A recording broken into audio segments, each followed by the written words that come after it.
Bonjour tout le monde. Voilà, je reviens. Comme je vous ai promis de faire 3 vidéos, l'une c'était sur la constituante, la deuxième sur l'économie, et la troisième que je voulais approfondir parce que je ne suis pas un monsieur de la politique. Je me définis comme étant citoyen et citoyen du monde. Mais mon domaine de prédilection, c'est la culture. C'est le domaine dans lequel je me trouve le plus euh, attiré. Le domaine de la culture c'est l'autre nom de la liberté. C'est très difficile à définir et la culture a plusieurs dimensions. Et je vais dire qu'elle s'exprime comme autant d'hommes il existe. Homme avec grand H, d'humanité. Donc la culture, elle est aussi diverse que la multitude des hommes qui existent et qui ont laissé des traces derrière eux.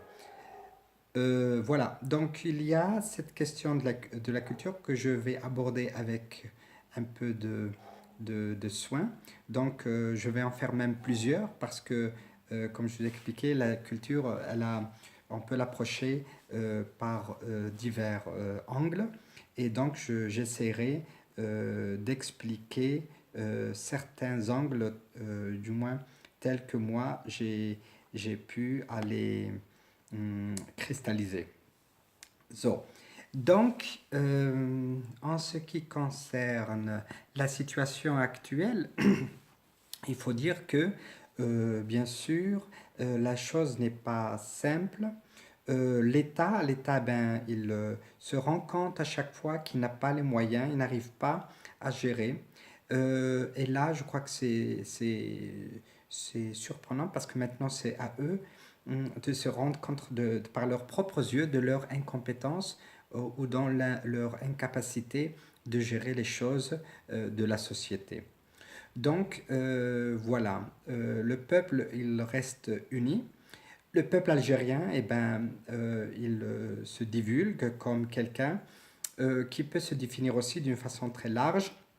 On a vu toutes les tentatives de division qu'il y a eu ben, dans les médias pour diviser la société entre les corrompus et les je ne sais quoi, etc. Non.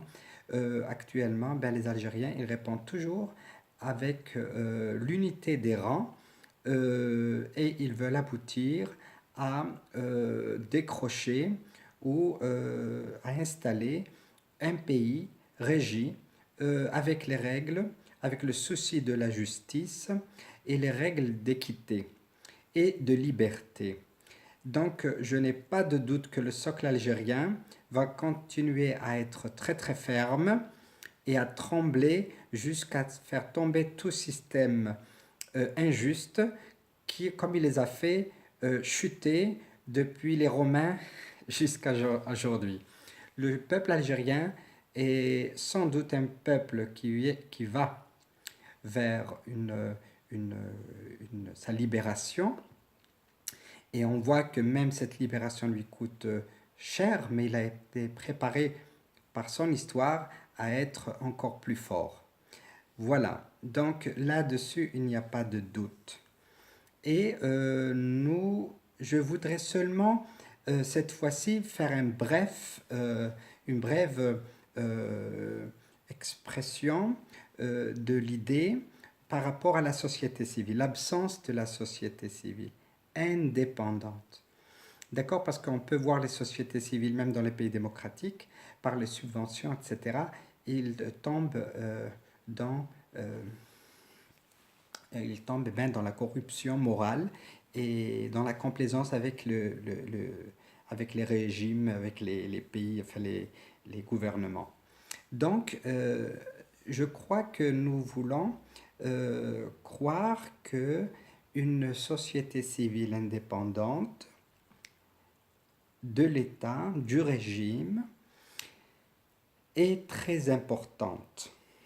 Et sur ça, je crois que nous avons pas de société civile, je ne pense pas au Croissant Rouge, je ne pense pas aux scouts musulmans, je ne pense pas à l'Union nationale des femmes algériennes, ni de l'UJTA, ni quoi que ce soit. Tout ça, c'est des appareils qui sont cassés avec le régime et qui doivent partir avec le régime. Et là, on se trouve actuellement avec les gens dans la rue qui dialoguent et qui dialoguent et qui dialoguent. C'est une étape très très importante que le peuple renoue avec la parole, qu'il renoue avec le dialogue, avec l'échange. Et, ce qui est malheureux, je dois le dire, c'est des choses qui se trouvent à la rue. Donc les universités ferment les portes au débat, ferment les portes au dialogue et à la concertation et à la réflexion.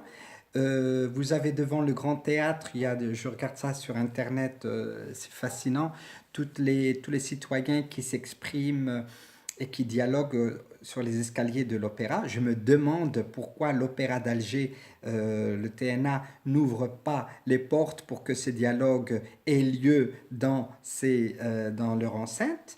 C'est à croire, c'est une façon de, c'est pas croire, c'est une façon de signifier que le régime ne veut pas de cette révolution, ne veut pas de cette transition, et c'est pour ça qu'il exclut de ces institutions. Il n'y a pas de débat là-dessus sur le Parlement. Le Parlement n'a aucune initiative. Le gouvernement n'exprime aucune initiative. Le président, le chef de l'État actuel, etc., ils sont derrière les rideaux. Et les rideaux qui tournent toutes les institutions. Voilà, donc apparemment, eux, ils se sentent poussés dans le coin et les rideaux, justement, il faut les arracher et nous voulons réapproprier l'État algérien pour le peuple. Un État pour le peuple tel qu'on l'a vu toujours depuis le peuple pour le peuple et revenir à ce méta et à cet objectif, à cette valeur, parce que même si elle a été galvaudée, mais il est temps de jeter ceux qui l'ont galvaudée, mais de rendre réalité ce slogan qui est un vœu de notre révolution. Voilà, donc moi je suis très très ouvert à cette question de la société civile parce qu'il est temps que la société s'organise en association et qu'elle se mette, elle s'organise dans différents domaines et qu'elle fasse une force de frappe qui puisse à long terme aussi être derrière l'État à ce qu'il reste pour que le pouvoir n'échappe plus au peuple. Voilà. Donc les associations sont très importantes. Je me rappelle très bien au début des années 90, l'engouement de la société à créer des associations, à être dans des associations. Moi, j'en étais dans plusieurs. Et voilà, donc je me rappelle très bien des rencontres, des débats, etc. C'était autour et on voulait tous participer. Et voilà, donc on est resté sur cet appétit-là. Et pour dire que la révolution, aussi là, il faut la voir à long terme, parce que le peuple doit créer les instruments autonomes, des instruments indépendants qui pourraient faire force sur les structures de l'État qui sont actuellement, on a, sauf la manifestation, voilà. Et heureusement, et je salue tous les Algériens et les Algériennes de toute nature pour leur pacifisme. Et je regrette toutes les personnes que les policiers ont touchées. J'ai vu d'une femme tirée par le drapeau, comme si je ne sais pas quoi. J'ai vu des gens se faire tabasser, des gens qui n'ont rien fait de mal et on leur met de ces gaz lacrymogènes. Je crois qu'il faut en finir avec ça. Un policier n'a pas le droit de toucher à un citoyen. Il n'a pas le droit de frapper un citoyen ni de le toucher. tant qu'il n'était pas et qu'il n'est pas en train de... Voilà. Donc cette culture de la violence, je crois qu'il faut en finir. L'État, le policier n'a pas le droit de violenter. C'est un, la violence, elle est inadmissible même venant de l'État. Elle n'est jamais légitime, la violence. Voilà. Je vous remercie et à bientôt.